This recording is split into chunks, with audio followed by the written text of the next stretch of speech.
Hi, my name is Rani Rolston. I am a shareholder at Allen Lesh & Associates. I've been working here for almost 10 years. I'm originally from West Virginia, and I went to undergrad and law school at WVU.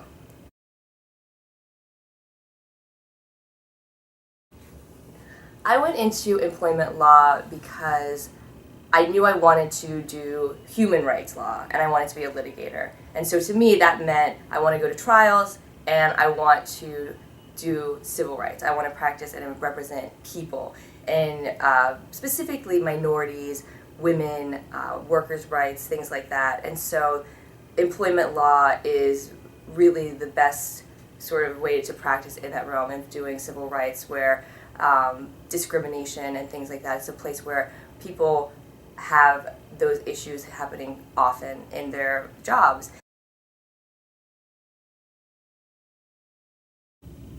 One of the most rewarding cases for me that always sticks out in my mind is a case where this security guard, former security guard, came to me, and when I met him, he could barely walk, he had very little teeth, and he had been homeless living out of his car.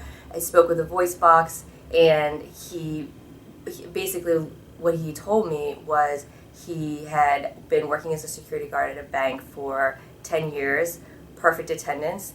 He developed cancer, which resulted in the removal of his larynx, which he had to use a voice box to communicate with after that.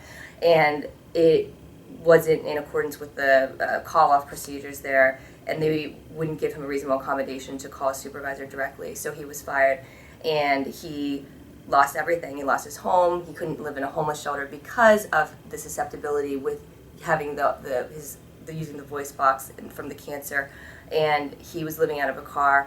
But we ended up going to mediation, having a lawsuit, and we ended up with a result, an agreement with the company where it was a really favorable result for the client. The next time I saw him, he had all new teeth, he was walking with a pep in his step, and he was very happy, and it was a really memorable moment in my practice since being here.